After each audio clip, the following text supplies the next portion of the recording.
qu'on a deux mondes qui s'opposent, celui des banques et de l'autre côté, un monde qui est fait pour pas être régulé. N26, c'est une banque, mais c'est surtout une boîte de tech qui fait de la banque. Pendant très longtemps, on était regardé de très très haut, comme un épiphénomène qui ne marchera pas. De temps en temps, les jobs n'existent pas, faut se les créer. Donc le mien, je me suis créé. J'avais un bâton de pèlerin et je prêchais pour N26 parce que personne ne connaissait. La mentalité d'un banquier traditionnel, c'est je connais pas, c'est risqué et en plus la marge, c'est peut-être pas nécessairement moi qui vais la faire. Avant de recruter des clients, il faut être capable de leur fournir un produit qui marche opérationnellement. Dans les cryptos, on va pas se mentir aussi, ça répond à certains besoins illicites. On a une obligation en tant que banquier de protéger les clients. Si tu veux construire une banque, tu te dis ouais, c'est génial, il va falloir que je fasse tout à la française et tout. La réalité, c'est que notre force aussi, c'est d'être européen. Notre challenge, c'est comment est-ce qu'on fait plus, mieux, avec le même nombre de personnes. Disons que le lundi à 16h, si ma semaine n'est pas entièrement remise en question, c'est qu'il y a quelque chose dont je suis pas au courant.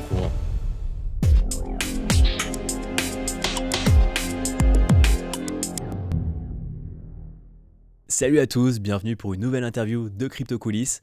Aujourd'hui, j'accueille Jérémy Rosselli, directeur général France et Benelux de la néobanque allemande N26. Alors que beaucoup de banques traditionnelles voient toujours la crypto d'un mauvais œil, d'autres acteurs comme Revolut ont intégré les cryptos à leur offre déjà depuis quelques années. Du côté de N26, la néobanque permet à ses clients d'acheter et de vendre des cryptoactifs depuis déjà quelques semaines et on va discuter de ce grand changement avec Jérémy. Je vous souhaite un très bon épisode. Salut Jérémy. Salut. Ravi de faire cette interview et d'en savoir un peu plus sur les raisons qui ont poussé N26 à se lancer dans la crypto.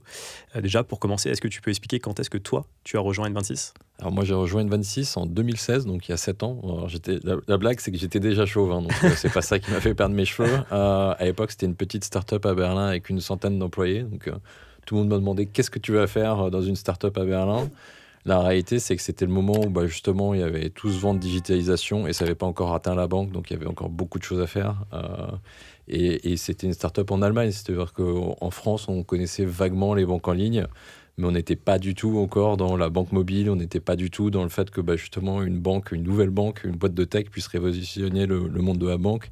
Donc c'est pour ça que je les ai rejoints à l'époque. Et 7 ans plus tard, maintenant, on a plusieurs millions de clients en France, plusieurs millions en Europe. Et on a lancé la crypto il y a quelques semaines en France. Ouais, justement, on va revenir là-dessus. Déjà, pour comprendre, toi, quand tu es arrivé chez N26, c'était pour lancer la France. C'est-à-dire que la France n'était pas encore lancée. Ton but, ça a été de lancer la France directement Yes. Alors d'ailleurs, ça, c'est une anecdote que j'adore raconter. Il n'y avait pas de job chez N26. Moi, je leur ai envoyé un email 3 mois plus tôt en leur disant, écoutez, j'ai déjà lancé une marque B2C en France, Burger King, depuis l'Allemagne. J'ai déjà vendu des banques. Je suis ingénieur. Si à un moment vous voulez vous internationaliser, notamment en France, rappelez-moi. Et 3 mois plus tard, ils m'ont rappelé. Ils n'avaient pas de job desk. C'est même pas de process, si tu veux, de recrutement. Mais simplement, ils avaient compris que s'ils voulaient, du coup, aller à l'international. Et ça faisait partie de l'ADN de la boîte, parce que tout était déjà écrit en anglais. Aujourd'hui, j'ai vérifié la semaine dernière, on a 90 nationalités. Donc, c'était vraiment... ça faisait partie de l'ADN de vraiment de se développer international et en Europe, notamment. Ils m'ont rappelé et du coup, c'est comment est-ce qu'on se lance en France et comment est-ce qu'on développe le marché français, considérant que j'étais tout seul et qu'aujourd'hui, on voit une grande banque, mais à l'époque, c'était une centaine d'employés en incluant le service client. Si je te raconte mes premières semaines, ça a été traduire le site web en français parce que c'était mal traduit mécaniquement quand tu es dans une banque. Ou quand tu veux investir ton argent dans les cryptos, si c'est mal traduit, typiquement, tu fais pas confiance. Quand on parle d'argent, on parle pas de photos, là, on parle d'argent. Donc c'est un sujet très sérieux. Ouais. La confiance dans le monde de la banque et dans le monde des cryptos, c'est quelque chose qui est extrêmement clé. Et puis, mécaniquement, tu découvres les tâches au fur et à mesure. Donc, lancer la France, lancer les différents produits au fur et à mesure. Puis il y a 7 ans, donc je vais peut-être pas tout raconter, mais il y a beaucoup de choses. Ouais, j'imagine. Et juste dans les grandes lignes, parce que c'est vrai que par exemple, si on prend tous les gros exchanges internationaux qui sont lancés en France, Binance, Kraken, Coinbase, à chaque fois, ça a peut-être souvent mis du temps, mais au bout d'un moment, ils avaient un directeur général France. Toi, comme tu es arrivé vraiment au tout début, à quoi ça ressemble de lancer un pays en fait ? C'est quoi un peu les grandes tâches ? Donc tu as parlé de la traduction du site, mais j'imagine après peut-être des campagnes marketing, recruter une équipe. T'en es même pas là en fait. Ouais. C'est-à-dire qu'avant même parce qu'on voit, il y a ce qu'on voit, mais en fait, et c'est pour ça souvent que tous les exchanges et toutes les boîtes de tech, quand elles se lancent en France, en général, elles commencent par le haut parce qu'elles ont besoin de quelqu'un qui va être capable de leur faire leur roadmap industriel, c'est-à-dire qu'est-ce qu'il va falloir faire. Ouais. Donc, qu'est-ce qu'il va falloir faire ? La première chose, ça a d'abord été déjà de construire, de se poser la question qu'est-ce qu'il faut comme produit, qu'est-ce qu'il faut faire opérationnellement, hein. Donc ça veut dire c'est passer par créer un process de localisation, ça veut dire chercher des avocats, parce que justement en fait quand on est dans de la banque, quand on est dans des ou dans de la crypto, ou tout ce qui est réglementaire, en fait c'est un aspect qui est extrêmement critique, donc il faut bien faire les choses dès le départ, donc c'est notamment tout l'aspect juridique et réglementaire qu'il faut mettre en place. Ça nous a occupé, ça nous occupe beaucoup, et mécaniquement ça nous occupera beaucoup tout le reste de notre vie, donc ça c'est clé. C'est pour ça qu'en fait avant même de commencer à parler de marketing, il y a toute l'infrastructure réglementaire, organisationnelle à mettre en place, et après tu commences à recruter des équipes marketing. Mais avant ça en fait, ce que les gens ont du mal à voir, c'est que avant de recruter des clients, il faut être capable de leur fournir un produit qui marche opérationnellement. Et il faut être sûr, et ça c'est la baseline si tu veux, quand tu es dans du réglementaire, c'est pas optionnel, c'est pas progressif, il faut être dans les clous. Donc ça c'est les choses à faire, quoi qu'il se passe dès le départ. Ok, ouais, parce que j'imagine même en termes de régulation, il y a des spécificités à chaque pays, et peut-être aussi d'ailleurs des fonctionnalités propres à chaque pays. Donc j'imagine qu'il a fallu aussi peut-être identifier ces points réglementaires, ces fonctionnalités pour ensuite s'adapter. Alors la chance, c'est que c'est des réglementations qui sont censées être européennes. Oui. La réalité, et on se bat toujours, et je veux me battre de plus en plus, c'est pour qu'elles soient appliquées de la même façon dans les différents pays. La réalité, c'est que la même réglementation européenne, aujourd'hui, alors on parle de KYC, donc c'est quand on ouvre un compte en banque, mais c'est quelque chose qui est en train de se transposer aussi mécaniquement pour les wallets de crypto. On est obligé de connaître son client, donc ce qu'on appelle le KYC, Know Your Customer. Ça, c'est une réglementation européenne. Simplement, en fait, elle est développée différemment dans les différents pays. Donc ça veut dire qu'aujourd'hui, quand tu veux ouvrir un compte à distance dans les différents pays, c'est pas la même réglementation. Donc c'est souvent faut appliquer des standards différents, faut avoir des fournisseurs différents. Donc c'est pour ça que c'est extrêmement complexe, ne serait-ce qu'au niveau européen. Ok. D'ailleurs, on reviendra peut-être sur l'impact de la réglementation MiCA sur votre activité, qui est censée être une réglementation européenne. Ouais. Déjà, pour commencer, j'ai envie de poser cette question. Qu'est-ce qui a poussé N26 à se lancer dans la crypto ? Alors, ce qui est assez marrant, c'est que je pense qu'il faut comprendre, c'est que N26, c'est une banque, mais c'est surtout une boîte de tech qui fait de la banque. Donc on est structuré comme une boîte de tech avec beaucoup d'ingénieurs. Philosophiquement, on a du produit. On est tous relativement jeunes, hein, même si j'ai perdu quelques plumes. Et ça a toujours été un sujet qui était sur la table depuis, on va dire au moins 5 ou 6 ans. Donc on a toujours beaucoup discuté. La réalité, c'est que notre positionnement et notre approche, ça a toujours été d'être une banque du quotidien, d'essayer d'avoir une approche beaucoup plus large de la banque. Donc on avait la demande de certains de nos clients qui nous demandaient oui, on aimerait faire des cryptos, N26 c'est génial, c'est simple, pourquoi vous faites pas de la crypto? La réalité aussi, c'est que c'était une demande qui venait probablement d'1% de nos clients, et qui était une demande encore extrêmement faible à l'époque. Donc ça a toujours été dans les tuyaux, on s'est toujours posé la question. Je pense que si je regarde dans mes mails, dans mes fichiers, depuis le début on se posait la question de la crypto. Là où on s'est reposé la question, c'est peut-être il y a quelques années, il y a on va dire 2 ans, où finalement on s'est rendu compte que là c'était pas simplement une demande d'1% de nos clients, c'était une demande beaucoup plus large. Et c'est à ce moment-là qu'on s'est dit ok, là il va falloir qu'on avance sur ce sujet-là. Et bien entendu, on voulait faire avec notre ADN, donc simplement pour nos clients, et comment est-ce qu'on peut démocratiser, si tu veux, l'accès à la crypto, parce qu'on sait très bien qu'on ne remplacera pas les spécialistes, on n'est pas un pure player, et je pense qu'il y a de la place pour tout le monde, hein. Aujourd'hui, les chiffres le parlent. Je pense qu'il doit y avoir 20%, 30% de personnes qui ont entendu parler des cryptos, même si on pense que plus sont investis, je pense que la réalité est quand même encore assez faible. Donc nous, on se positionne plutôt sur comment est-ce qu'on fait pour que des personnes qui n'ont jamais entendu parler de crypto, la première fois qu'elles veulent justement se lancer dans les cryptos, sans avoir à comprendre comment ça marche un wallet, comment toutes ces choses-là marchent, elles peuvent essayer avec N26 de façon extrêmement simple. Ok.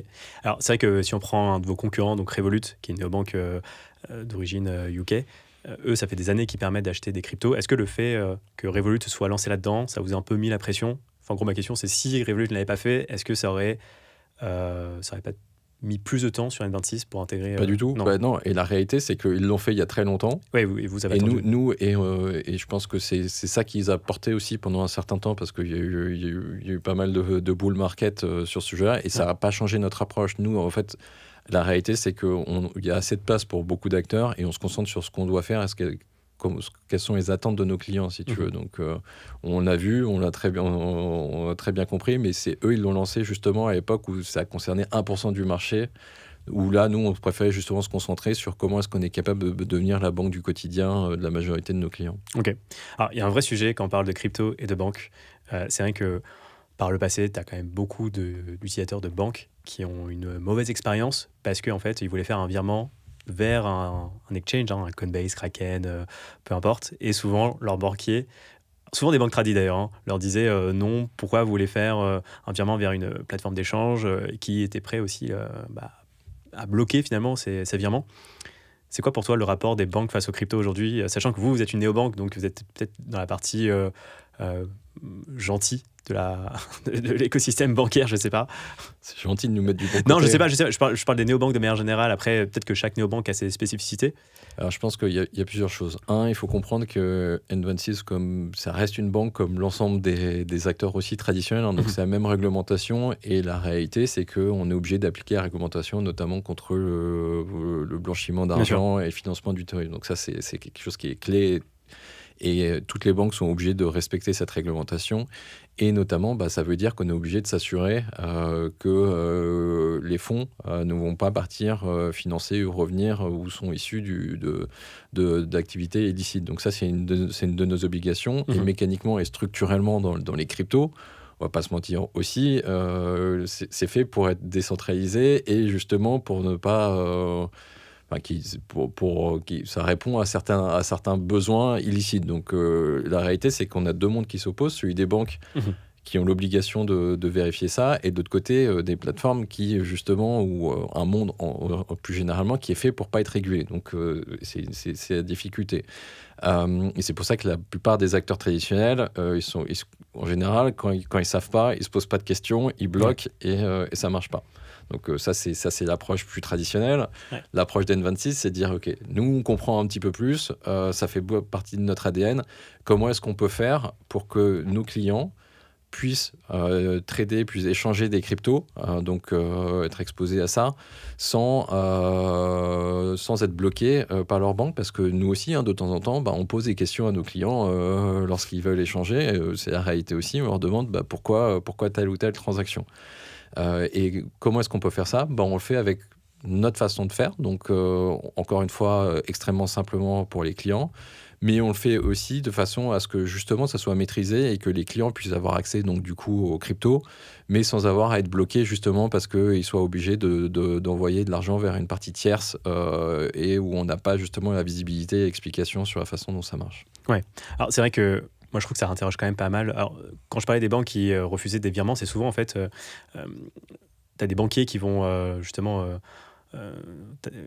dire à des clients, voilà, je sais que vous êtes quelqu'un qui ne va pas faire du blanchiment. Par contre, l'investissement que vous voulez faire en crypto, nous, on considère notre banque que c'est une arnaque. Et donc, du coup, on ne va pas vous laisser faire ça. Ah oui, ça aussi, c'est une autre... Donc, il y a le premier pan qui est la lutte contre le blanchiment et le financement du terrorisme. Mais il y a l'autre aussi où on a une obligation en tant que banquier de protéger les clients. Ça, on l'oublie souvent parce qu'on prend les banquiers pour des méchants. La réalité aussi. Et on en voit beaucoup. Je pense que les chiffres en France, c'est plus d'1 milliard d'euros par an de personnes qui perdent de l'argent dans des schémas frauduleux. Donc, on est aussi là pour empêcher, ou en tout cas faire comprendre aux clients et essayer de les empêcher, justement, dans certains cas, quand on pense que c'est des choses frauduleuses, les empêcher de perdre leur argent. On ne se rend pas compte, et merci justement de nous donner la parole. Il y a beaucoup, justement, malheureusement, de schémas frauduleux là-dedans et de personnes qui ne connaissent pas et qui perdent de l'argent. Donc, c'est aussi le rôle des banques de bloquer, de les empêcher, de les éduquer sur des schémas qui pourraient être extrêmement compliqués. Donc, là aussi, elles sont dans leur rôle. C'est une obligation. Et en l'occurrence, dans certains cas, la banque peut être obligée de rembourser parce qu'elle a laissé passer des transactions où, clairement... Alors, je ne vais pas donner d'âge parce que je suis désolé, ça serait dire que les cryptos, c'est que pour les jeunes. Mais la réalité aussi, c'est qu'on voit des personnes qui peuvent être, par exemple, plus âgées, qu'on amène ou à qui on demande de faire des virements sur des plateformes crypto. On a une petite idée que malheureusement, c'est en général, pas pour tout le monde, ça peut être des schémas de fraude. Ouais, mais je comprends également ce raisonnement et cette contrainte, mais c'est vrai que ça peut interroger quand même sur la souveraineté monétaire quand on a de l'argent en banque, de ne pas pouvoir en disposer comme on le souhaite. Mais c'est vrai que c'est un arbitrage qui est assez compliqué à faire en fait. Ah, mais c'est pour ça que normalement, et ça coûte extrêmement cher d'ailleurs aux banques, de poser la question aux clients. Donc, et en plus, je pense que toutes les personnes qui nous écoutent ou qui nous regardent savent très bien que quand la banque elle leur envoie un email, c'est pas la priorité de leur répondre. Mais la réalité, c'est que nous, en fait, en tant que banque, en fait, on va poser la question au client en lui demandant est-ce que c'est vraiment une transaction que tu veux faire d'abord.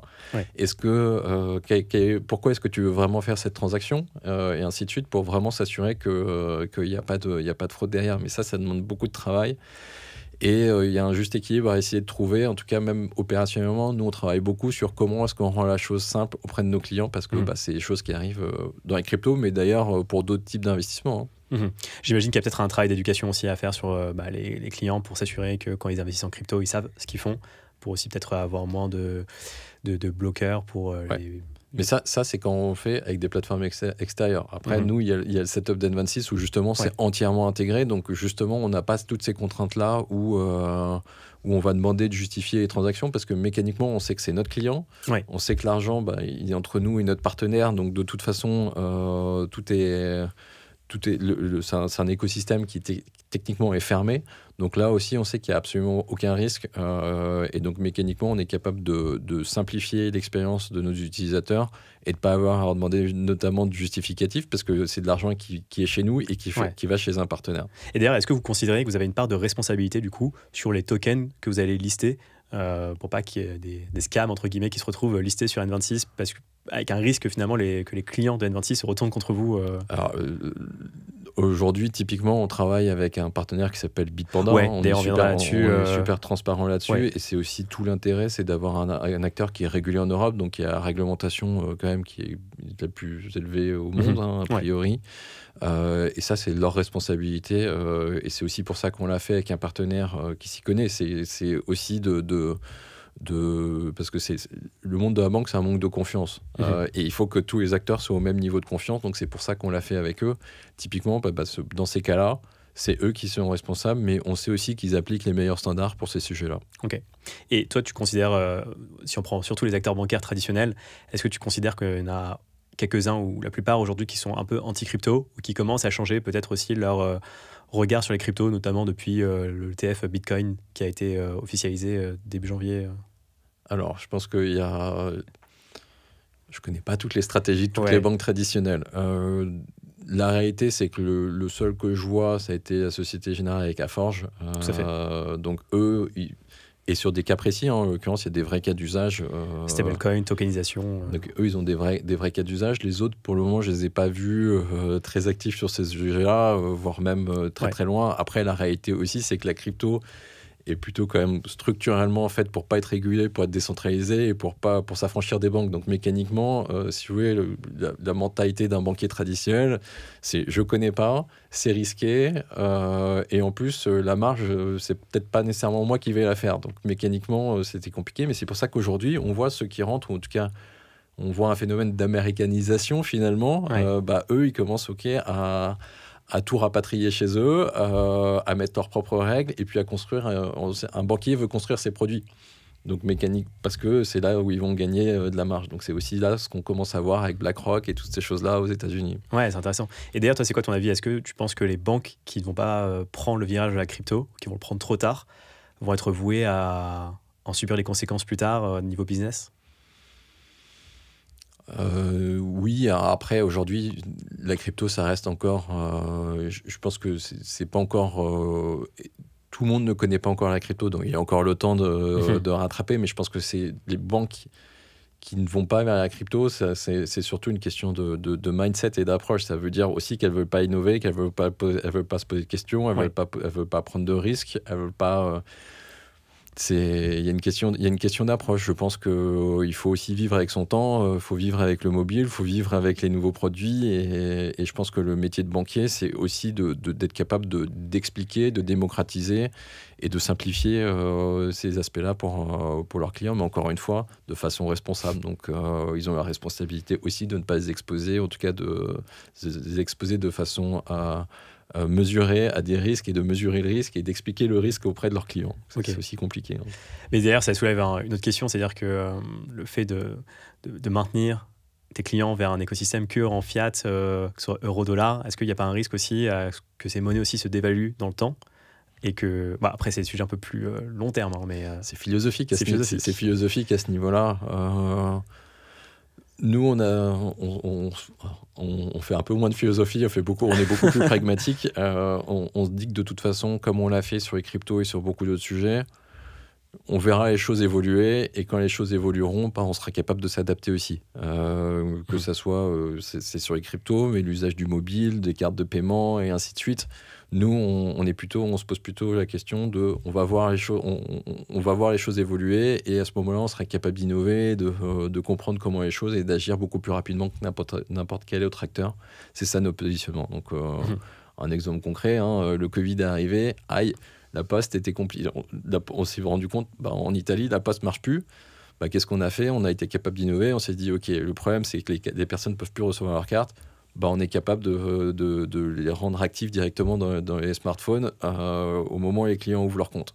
Donc ça, c'est une capacité d'innovation et d'adaptation qu'on a. Et on verra dans des années comment les choses évolueront, mais à ce moment-là, on sera quand même très bien positionné pour ce sujet. Ça marche. Et pour comprendre un peu le monde bancaire aujourd'hui, est-ce que d'un côté, on a les banques traditionnelles et de l'autre côté, les néobanques, où il n'y a pas forcément... Enfin, je veux dire, comment les néobanques sont perçues par les banques traditionnelles ? Comment les néobanques sont perçues ? Pendant très longtemps, on était regardé de très très haut, comme un épiphénomène qui ne marchera pas. Donc ça, je pense que... Et en plus, encore plus en France, je pense qu'on l'a vu.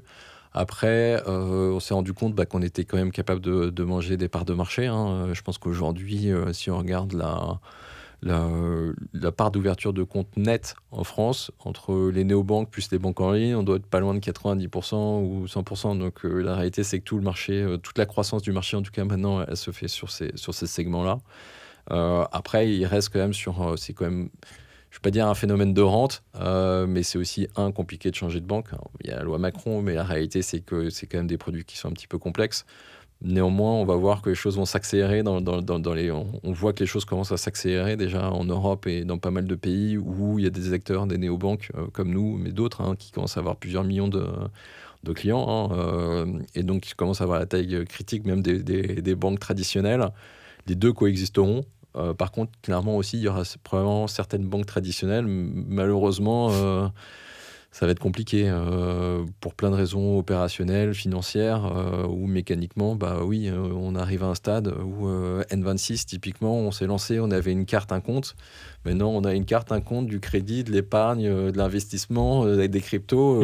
Mécaniquement, aujourd'hui, quand quelqu'un rentre dans le marché du travail et se pose la question d'avoir un compte en banque, il y a plus de chances qu'il ouvre un compte chez N26 que chez un acteur traditionnel. Donc oui, la réalité, elle est là, ça change. Ouais, bien sûr. Alors, on ne va pas rentrer là dans ces considérations-là non plus, mais ça interroge aussi sur le rôle, la pertinence d'avoir en fait une agence bancaire physique avec un conseiller. C'est des questions qu'on va pas aborder, mais qui se posent aussi avec... Je donnerai juste un chiffre. Il y a 50% des agences bancaires qui sont européennes qui sont en France. Ouais. Bon, c'est une bonne stat, effectivement.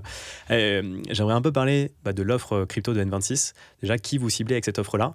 Un autre point intéressant, j'avais entendu aussi que selon les pays, les gens n'ont pas la même culture, la même mentalité, et donc ne vont pas consommer les mêmes produits. Par exemple, entre l'Allemagne et la France, je pense qu'on n'a pas du tout le même mindset. Est-ce que tu peux en dire un peu plus là-dessus ? Sur les différences culturelles, oui. On le voit et on le mesure, sur l'ensemble des produits, d'ailleurs. Nous, on voit typiquement qu'en France, on vend des produits premium, donc avec des abonnements Smart, You et Metal, cartes Metal. En France, c'est le marché qui marche le mieux, parce que les clients français, typiquement, ont l'habitude de payer pour leur compte en banque. Là où, typiquement, en Espagne, les clients n'ont pas l'habitude de payer pour leur compte en banque, mais ils ont l'habitude de payer pour un virement. Donc vraiment, les choses les habitudes sont différentes. Après, la première question... C'est sur les habitudes d'investissement, c'est-à-dire que c'est quoi le rapport à l'investissement entre l'Allemagne et la France Alors, les Français, de manière générale, sont très frileux, sont très risque-averses. Et on le voit, de toute façon, si vous donnez 1000 euros à un client français, la première chose qu'il va faire, c'est le mettre sur un livret A. Non, mais c'est la réalité. Si vous posez la question, 80% des clients, la première chose qu'ils vont faire, c'est un livret A. Le trading, c'est encore c'est des choses qu'on va lancer, mais on voit qu'il y a des pays qui sont beaucoup plus ouverts à ça, notamment typiquement l'Allemagne, où on voit que notamment pendant le Covid, c'est des choses qui ont beaucoup marché. Et sur les cryptos, donc on a lancé il y a quelques semaines en France, on voit justement que la courbe la courbe pas d'acquisition mais d'utilisation en fait, des produits crypto, la France pour le moment est un des pays le pays d'ailleurs qui croît le plus rapidement, parce qu'il y a cette demande probablement de simplification d'accès aux cryptos. Et la première partie de ta question, c'est à qui ça s'adresse. Ça s'adresse justement aux personnes qui veulent faire leur premier pas en fait, dans la crypto. C'est-à-dire que aujourd'hui, comme tu as pu un petit peu l'expliquer, quand tu as une banque traditionnelle et que tu veux faire un virement vers une plateforme crypto, déjà c'est compliqué. Donc il faut comprendre. Il faut comprendre qu'il faut s'adresser à une plateforme crypto et il faut faire un virement. Déjà, ces deux choses-là sont extrêmement compliquées. Donc nous, on ne s'adresse pas nécessairement aux spécialistes. On s'adresse plutôt aux personnes qui veulent découvrir la crypto. Je pense que toi comme moi, on a vu beaucoup qui t'ont approché et qui disent « Ah ouais, c'est cool, comment est-ce que je fais pour... j'ai envie de mettre 500, 1000 euros ou 300 euros par mois, je veux juste découvrir un petit peu. » Et là, tu te dis « Ok, la réponse, elle ne va pas être super simple. » Ouais. Nous, on s'adresse vraiment à ces personnes-là qui se disent « Ok, j'ai envie d'essayer, je veux comprendre, je veux découvrir progressivement pour la première fois. » Ça, c'est vraiment... c'est aujourd'hui toute la croissance du secteur. Elle se fait justement pas sur les spécialistes qui sont là depuis de nombreuses années, en tout cas... on va dire, je pense, depuis au moins 4 ou 5 ans. Elle se fait surtout sur toutes les personnes qui veulent découvrir. Et d'ailleurs, je pense que c'est beaucoup de personnes qui t'écoutent sur comment est-ce que ça marche et comment est-ce qu'on peut rentrer, découvrir facilement ce milieu-là. Ouais, complètement. Les mêmes types d'utilisateurs qui pourraient acheter sur Revolut, sur Lydia, en fait, leur crypto pour juste pour une première expérience. Parce que c'est vrai que il y a quand même des freins à l'entrée à faire un virement, je sais pas, vers Coinbase, acheter sur Coinbase, créer un compte, etc. Il y a des personnes qui je pense que la différence, elle est surtout que tu as ton compte en fait, c'est-à-dire que c'est pas tu vas ouvrir un compte spécialement pour ça en fait. Chez N26, en fait tu as ton compte en banque qui va te permettre de vivre tous les jours, de faire tes paiements, tes achats en magasin, dans les transports, payer ton loyer, bref, avoir une vraie vie de tous les jours. Et le jour où tu veux te poser la question, tiens, j'ai envie d'essayer les cryptos, c'est juste un clic, c'est directement dans l'application, c'est la même application, c'est expliqué très simplement en toute transparence, parce que ça aussi c'est quand même extrêmement clé, notamment dans les cryptos, parce que en l'occurrence, ce que les gens ne savent pas nécessairement, c'est quels sont les coûts de transaction, comment ça fonctionne. Et ça aussi, c'est là où on essaie de se différencier, d'être vraiment super transparent sur comment est-ce qu'on va proposer nos offres à nos clients. Ok. Je trouve ça intéressant de revenir sur la manière. Comment ça s'est passé en fait l'implémentation de ce service crypto? Ça a été quoi les étapes en interne pour créer vraiment ce service crypto? Par quelle phase vous êtes passé entre l'idée jusqu'au lancement en fait? En l'occurrence, ça a été super simple et extrêmement rapide. Ouais. La décision, l'avantage aussi, c'est que dans une boîte, je pense qu'on se considère encore comme une start-up, donc l'avantage aussi, c'est qu'on est capable de prendre des décisions assez rapidement. Après, la question, c'est comment. Là aussi, nous, sur ces sujets-là, on sait que soit on est capable d'inventer quelque chose et de le faire mieux, donc on le fera nous-mêmes, soit on s'adresse à un pure player. Là, en l'occurrence, on savait que ça serait plus simple d'utiliser un pure player, un partenaire pour faire ça. En l'occurrence, il n'y a pas non plus beaucoup de... Donc, comment ça se passe? Tu regardes quels sont les acteurs avec qui tu vas pouvoir créer un partenariat. C'était quoi d'ailleurs les acteurs? Donc, il y a Bitpanda avec lequel vous travaillez, mais c'était quoi les autres acteurs? Ça, je peux pas le dire, mais la liste n'était pas non plus très très longue sur ces sujets-là. Nous, il y a une dimension aussi qui est importante quand on choisit un partenaire. Il y a à la fois la partie technique, donc est-ce que ça va bien marcher, et ce qu'on a appris d'ailleurs dans le temps, c'est qu'il valait mieux que les ingénieurs se parlent entre eux avant même de signer les contrats, comme ça au moins on sait si ça va fonctionner ou pas. Ça, c'est la première chose. La deuxième, c'est est-ce qu'ils sont partout en Europe, parce que nous aussi, il y a un sujet où quand on veut lancer un produit, on veut le lancer pas seulement dans un pays, mais pour l'ensemble des pays. Donc là aussi, c'est une dimension qui est clé. Et sur le sujet de la crypto, il y a le sujet de la réglementation. Donc, est-ce que le partenaire a le bon niveau d'accréditation? Et ce qui est dans la bonne mouvance aussi d'un point de vue réglementaire, c'est-à-dire que aussi philosophiquement, ils veulent respecter la réglementation et le faire dans le futur. Donc c'est un peu les 3 critères qu'on a utilisés. Et le dernier aussi, non pas des moindres, mais notre siège est à Berlin. Donc on est allemand dans l'ADN, mais aussi nos fondateurs sont autrichiens. Et petit point commun avec Bitpanda. Donc ça aussi, c'est des choses où, bêtement et simplement, ça marche aussi et ça facilite les échanges. Ok. Et c'est vrai que Bitpanda, donc pour le rappeler, c'est ce qu'on appelle un broker. Donc en fait, eux, ils vont se plugger à des plateformes d'échange centralisées type Coinbase, Binance, Kraken, etc. Donc c'est-à-dire que quand tu achètes des cryptos sur Bitpanda, mécaniquement, tu vas les payer plus cher que si tu les achetais sur Kraken, parce qu'il va y avoir la commission de Kraken, puis par exemple celle de Bitpanda. Et donc, c'est-à-dire que quand tu achètes des cryptos sur N26, il va y avoir la commission de N26, celle de Bitpanda et celle des exchanges type Kraken, Coinbase. C'est quoi la répercussion sur le prix? C'est-à-dire, c'est quoi le spread, donc le décalage entre si j'achetais par exemple du Bitcoin directement sur Kraken vs N26, c'est quoi un peu J'ai pas tout le spread. Mais c'est quelques pourcents en tout cas, j'imagine.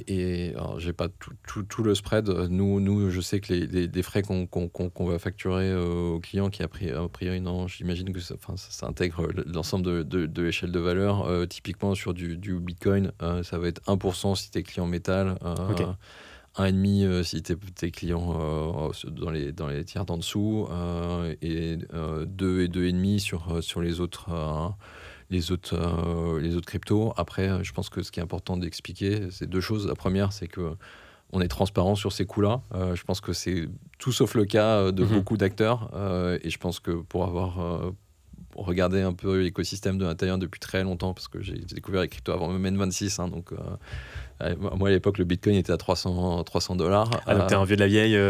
C'est quoi, c'est avant à peu près 2014 2015, ouais. C'est le moment où je regardais vraiment ces sujets-là, bref. T'avais déjà investi d'ailleurs en crypto à ce moment-là? Malheureusement non, mais maintenant j'ai appris la leçon. Quand il y a quelque chose, faut mettre un peu d'argent dessus, mais de l'argent qu'on est prêt à perdre, mais au moins ça vaut le coup.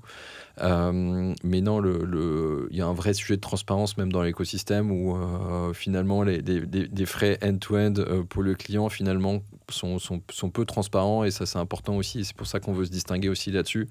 Ça reste quand même des produits où les frais sont quand même extrêmement élevés, quand on regarde par rapport à d'autres produits. Donc c'est important aussi d'être capable d'être transparent avec les clients. Ouais. Alors c'est vrai que moi je trouve que quand tu vas sur des plateformes type Kraken, Coinbase, alors plutôt Coinbase Pro que le Coinbase classique, mais tu sais à quelle sauce tu vas te manger. Et en général, les frais, c'est de l'ordre, on va dire, de 0,2% à peu près, plus ou moins. Mais les frais sont annoncés, je veux dire, il n'y a pas de frais magiques en général. Alors ça, oui. Après, ça dépend où tu vas et comment tu... Enfin, ça dépend des plateformes après. Voilà. Si on prend les plus grosses plateformes en général, tu sais à quelle sauce tu vas te manger. Après les autres, bon, ça... Ouais, il y a encore d'autres sujets, et encore pour peu que tu puisses encore garder ton compte en banque et que tu puisses faire ta transaction aussi. Donc, bref, il y a un ensemble de frais où on va passer les détails parce que chacun sa mécanique. Bref, c'est bizarrement des gens qui vivent très bien. Oui, c'est vrai. Pour revenir du coup sur l'implémentation de l'offre crypto, il y a eu combien de temps, combien de mois se sont écoulés entre le moment où vous avez eu l'idée et le moment où le premier pays a été lancé sur l'offre crypto à peu près? Je dirais moins de 6 mois. Moins de 6 mois, oui. Donc c'était vraiment rapide. Franchement, ça, c'est des choses où ça va extrêmement vite quand tu as... En fait, vraiment, à partir du moment où tu as le bon partenaire, donc qui a le bon niveau à la fois réglementaire et tech en face, honnêtement, une intégration, ça se fait extrêmement rapidement chez nous. C'est 3 à 6 mois. Et encore 6 mois, je pense que je donne la fourchette large parce qu'il y a dû y avoir beaucoup de discussions, mais la réalité en termes d'exécution, c'est que ça va bien plus vite. Et ça, on l'a fait plusieurs fois. On sait que ça va extrêmement vite. Ok. Et niveau fonctionnalité d'ailleurs, donc aujourd'hui, on peut acheter et vendre des cryptos. D'ailleurs, c'est que en euros, ou on peut aussi acheter, je sais pas, versus des stablecoins, parce qu'il y a un vrai sujet lié à la fiscalité. C'est-à-dire qu'aujourd'hui, dès que tu transformes, tu swaps des cryptos en euros, c'est considéré comme un fait générateur, en tout cas en France, et donc tu payes après la flat tax par-dessus.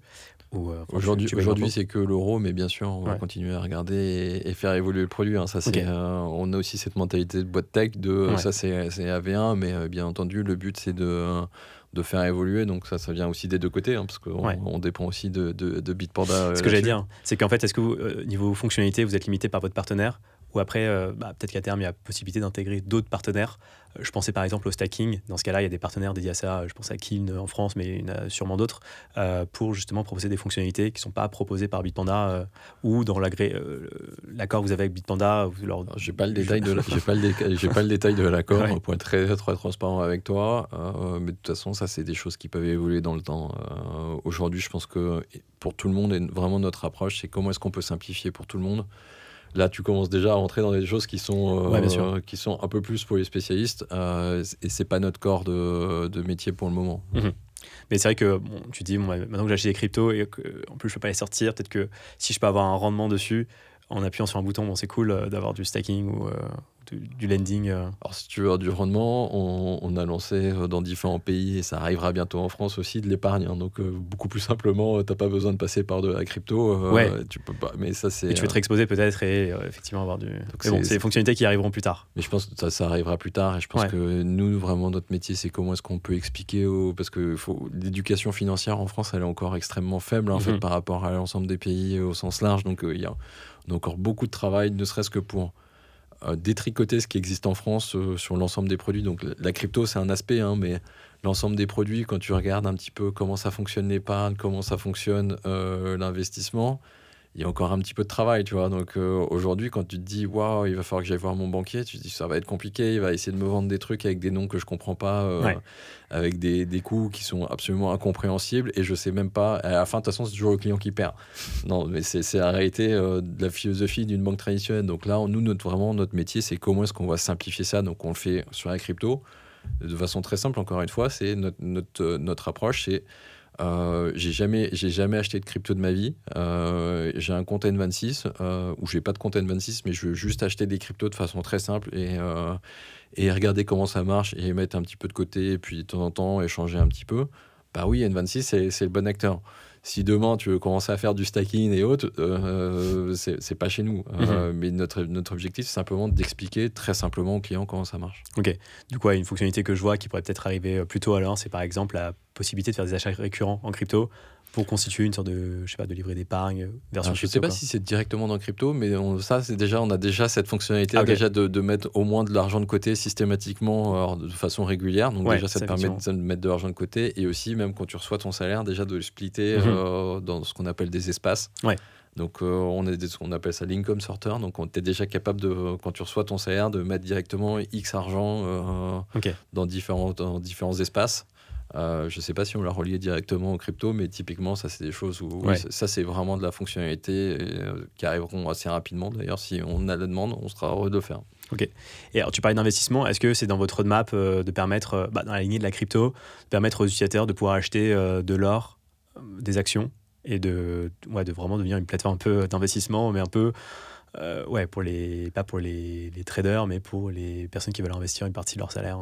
Exactement, tu as tout compris. Et c'est ce qu'on a lancé déjà. Alors, je ne sais plus dans quel pays on a déjà lancé le trading. D'accord. Donc, un peu de la même façon. Donc, encore une fois, de façon extrêmement simple. Dans l'application, j'ai vu la démonstration en interne. Donc, je sais que c'est sorti dans quelques pays, et on va le lancer aussi en France.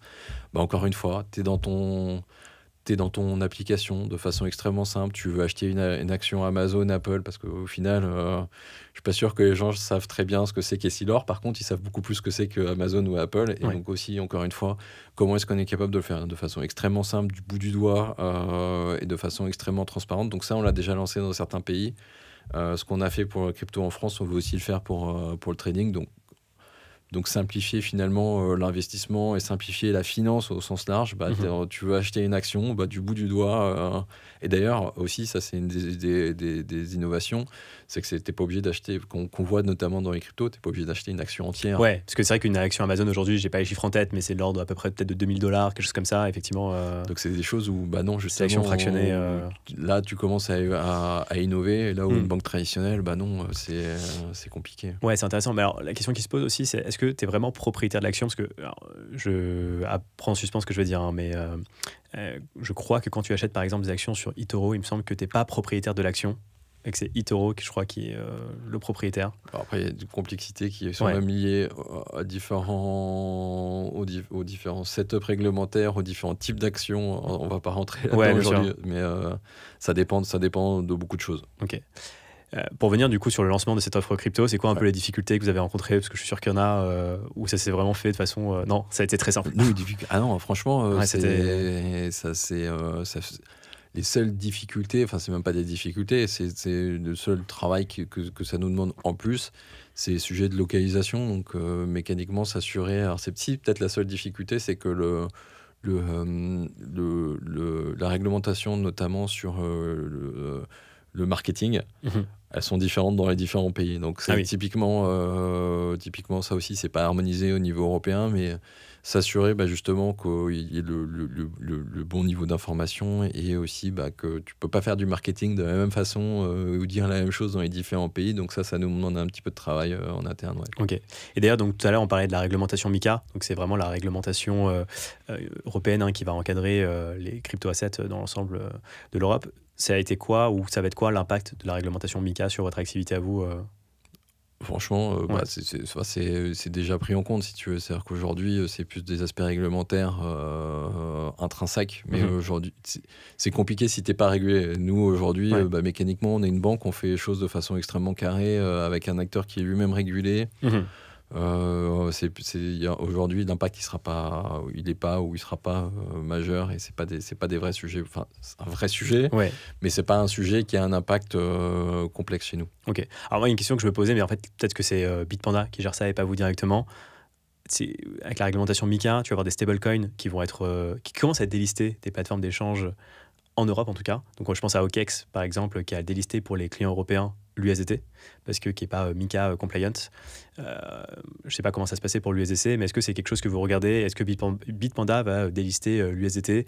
Je peux pas parler pour eux, mais eux, ils sont obligés mécaniquement, ils sont tenus de respecter aussi la réglementation. Donc la façon dont ça se passe, c'est eux qui sont tenus de respecter la réglementation, donc de regarder ça. Nous, on regarde aussi, parce que mécaniquement aussi, c'est important de s'assurer que des deux côtés, tout fonctionne bien, mais... Si c'est pas compliant, malheureusement, c'est des choses qui seront obligées d'être faites.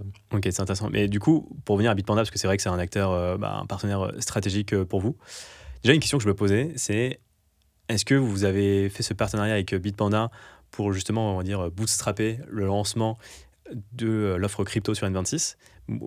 Mais est-ce que c'est du long terme, ou est-ce que vous n'avez pas intérêt, vous, en fait, à remonter la chaîne de valeur pour gagner plus d'argent et vraiment maîtriser le produit, à terme, développer votre propre infrastructure pour proposer de la crypto? Ou c'est encore trop tôt pour... C'est trop tôt.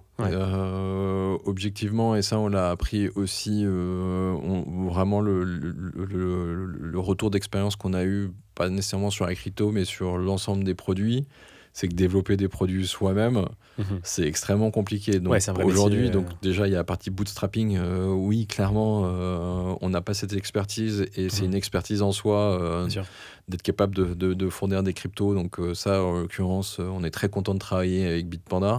Après, pour remonter dans l'échelle de valeur, aujourd'hui, pour nous, sans trahir de secret, c'est pas un sujet pour nous aujourd'hui. Après, on se posera la question dans quelques années. Comme dans n'importe quelle industrie, tu as envie de te poser la question de remonter la chaîne de valeur.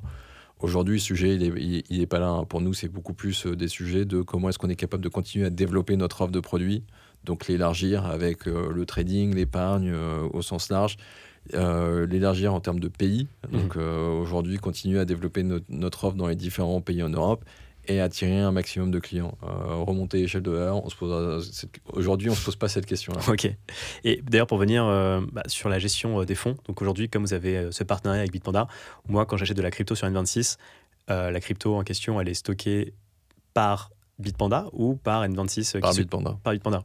Donc c'est vrai que, est-ce que vous informez du coup les utilisateurs sur le risque, voilà, qu'il y a un risque de défaut potentiel de Bitpanda, comme tous les exchanges finalement Comme tous les exchanges, oui, tout est super transparent là-dessus. Je pense que c'est là où on se distingue quand même de la plupart des acteurs. On explique aussi que c'est avec un partenaire extérieur. Enfin, tu vois, on fait pas de la marque blanche pure. Donc toutes ces choses-là, c'est des choses qui sont quand même extrêmement clés. Ok. Alors peut-être je vais dire des bêtises, mais il me semblait que pareil, pour Evolute, je crois qu'ils ont ce partenariat avec Bitstamp, il me semble. Et donc, pareil, c'était indiqué à vérifier parce que j'avais checké il y a quelques temps, mais ça a peut-être évolué. C'est quoi votre vision, du coup, côté produit sur la crypto? Vous allez voir en fonction des demandes clients, vous avez déjà un peu une idée en tête quand même d'où ça va aller Alors, d'où est-ce que ça va aller déjà la stratégie aujourd'hui, c'est de le lancer dans l'ensemble des pays, sans trahir de grands secrets aussi, de continuer à finaliser le produit aussi. Donc, typiquement, tu en as parlé un petit peu, mais il y a des sujets de fiscalité. Donc, aussi fournir l'ensemble des bons relevés à nos clients. Donc, il y a tous ces sujets-là qui ont l'air annexes, mais qui prennent beaucoup de temps et beaucoup de ressources. Donc, ça, c'est vraiment tout ce qu'on est en train de faire aujourd'hui. Après, on verra.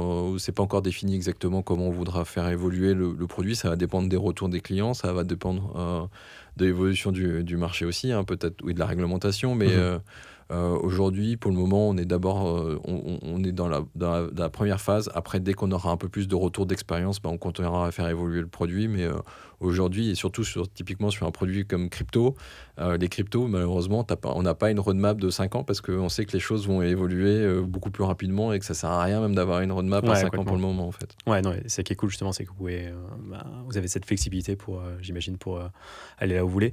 Je te propose de partir un peu sur l'organisation interne. Déjà, moi, ça m'intéresse de savoir c'est quoi un peu ton quotidien, c'est quoi tes grandes tâches au quotidien. On rappelle, tu es directeur général de la France et du Benelux. Donc, Benelux, c'est Luxembourg, Pays-Bas et Belgique. Et Belgique, ouais.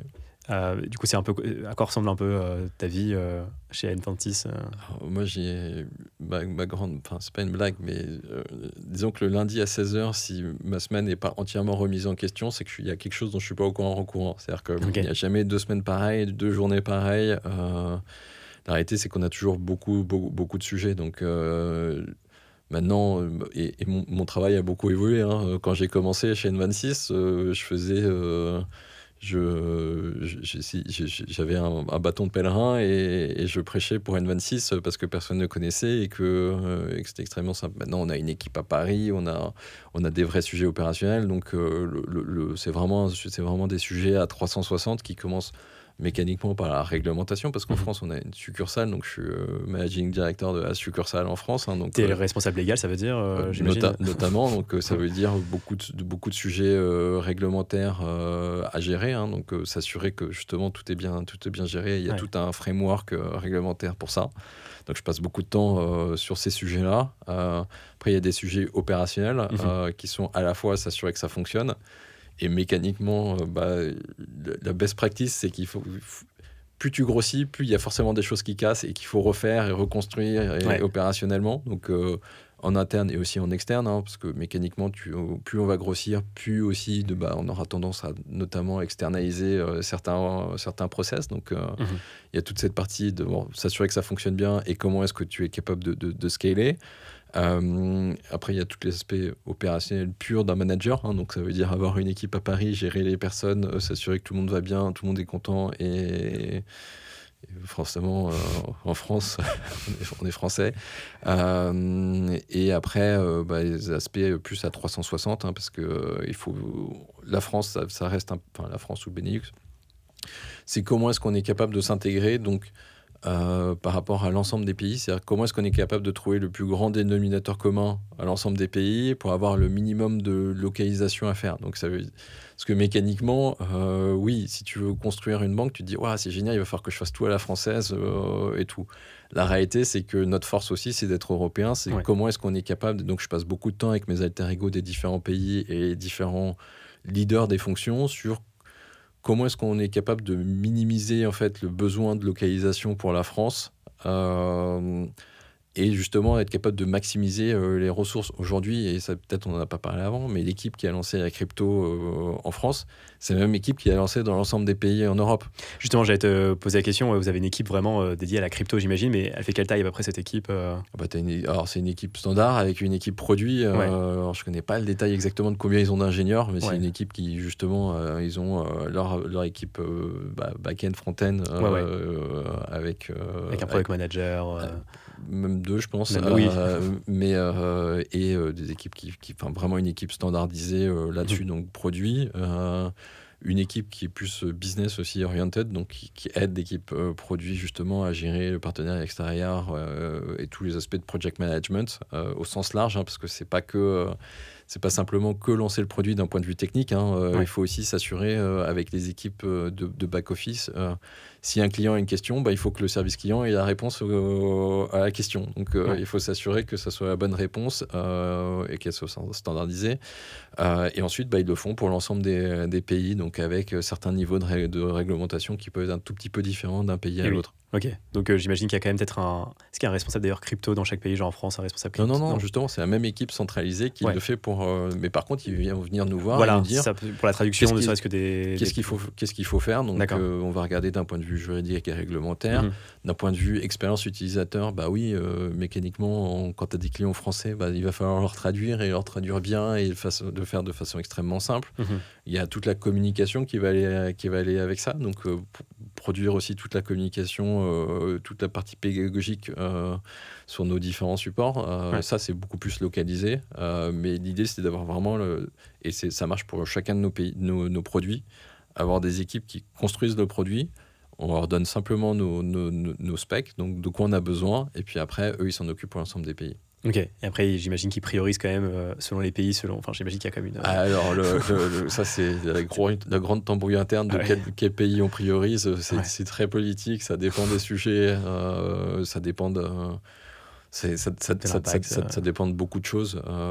Typiquement aujourd'hui, sans trahir de grands secrets aussi, comme beaucoup de boîtes de tech et beaucoup de boîtes tech, il y a des vrais sujets de rentabilité, parce que le monde a changé et on a tous une obligation maintenant de s'orienter vers la rentabilité. Donc, un des premiers prismes qu'on va regarder chez nous aujourd'hui, c'est notamment des sujets de rentabilité. Donc, les plus gros marchés, les marchés où on pense que ça va avoir le plus d'impact et ainsi de suite. Donc, pour la crypto, mais pour l'ensemble des pays d'ailleurs. Ok. Et alors, donc j'ai l'impression que tu as des journées bien chargées, parfois tu sais pas trop à quelle sauce tu vas te manger. C'est quoi un peu les grandes galères que tu as rencontrées ces derniers mois Il n'y a jamais de galère, il n'y a que des solutions. Non, je pense que aujourd'hui, aujourd'hui, on fait beaucoup d'internes. C'est-à-dire comment est-ce qu'on optimise avec les ressources qu'on a, parce que mécaniquement... On nous voit peut-être probablement comme une licorne qui vaut 9 milliards, qui a 1500 employés, mais en fait, quand on résume 1500 employés pour 24 pays, l'ensemble des produits qu'on a, l'ensemble des opérations qu'on a, je peux t'assurer qu'on est encore... on essaye vraiment, on passe beaucoup de temps, notre challenge, c'est comment est-ce qu'on fait plus, mieux, avec le même nombre de personnes. Donc ça demande vraiment beaucoup de travail. Je pense que notre travail est vraiment axé là-dessus. Ouais. Ok. Est-ce que pour la fin, tu voudrais partager une anecdote ou un message c'est un peu la carte blanche. Une anecdote, là, c'est comme ça que j'ai commencé l'interview. C'est de temps en temps, les jobs n'existent pas, il faut se les créer. Donc le mien, je me le suis créé. D'ailleurs, j'ai même changé mon titre. Je me souviens, j'ai été embauché comme country manager. J'ai été voir Valentin à l'époque, je lui ai dit non, general manager c'est mieux. Un quart d'heure plus tard, j'étais general manager parce que c'était mieux, mais c'est la même chose. C'est la même chose. Mon job a évolué entre temps, mais comme ça, quoi a changé. Sinon, quoi d'autre comme anecdote ils vont me tuer à l'AFP si je dis ça, mais à l'époque, on avait lancé N26. Je connaissais pas encore les journalistes, donc j'avais appelé le standard de l'AFP. Okay. Et j'aurais dit, écoutez, on va lancer N26. Enfin, est-ce que je pourrais parler aux journalistes qui gèrent la finance? Et ils m'ont répondu, mais tout simplement parce que j'ai appelé le standard, en fait. Okay. De temps en temps, prendre ses mains, son téléphone. Et en fait, le meilleur conseil, essayez. Est-ce que tu as encore le numéro de téléphone de l'AFP pour le dire ça? Je ne vais pas le dire, mais vraiment, il faut juste essayer. Pas nécessairement avec l'AFP, mais de manière générale. Ouais.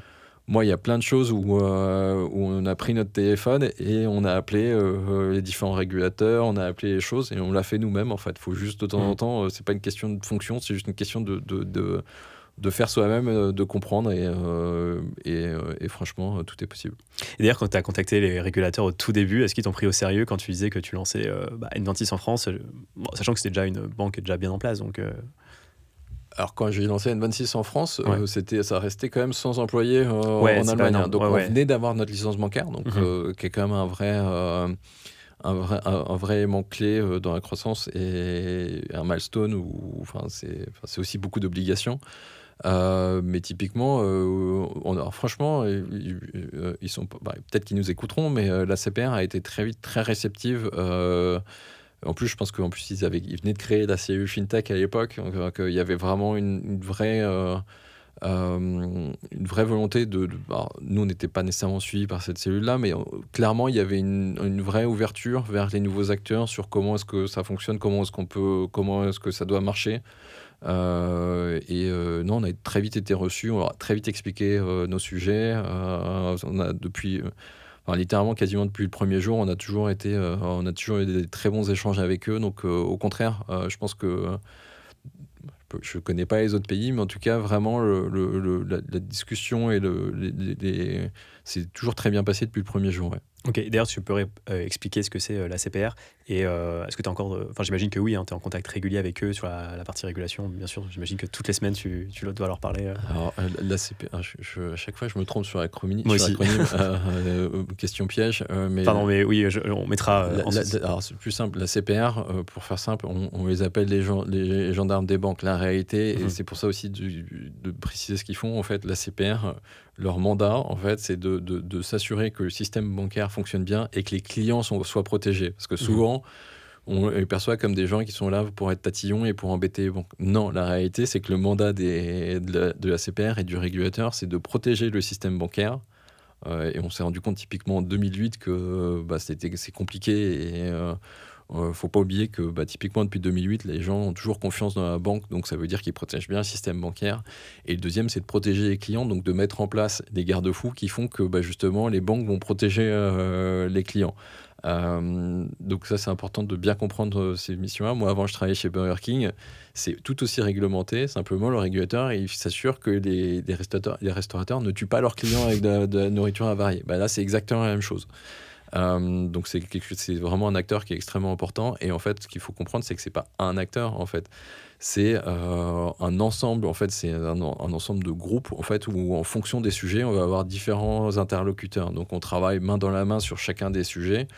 Oui, mécaniquement, donc c'est pas juste une personne. En l'occurrence, c'est beaucoup de différentes équipes en fait avec qui on va travailler, qui vont dire là, typiquement, il vaut mieux faire les choses de cette façon-là. Et ainsi de suite. Donc, on travaille main dans la main en France et dans les différents pays. Et oui, on a beaucoup d'équipes, mais franchement, ça, c'est vraiment un travail qui se fait main dans la main et pas du tout de façon conflictuelle comme on pourrait le voir. Forcément, dans la presse, on a envie de voir ça de façon romancée et très compliquée. Non, la réalité, c'est que tout le monde veut s'assurer en fait que ça fonctionne bien. Ça marche. Ce sera le mot de la fin. Merci beaucoup, Jérémy. Génial, merci beaucoup. Avec plaisir.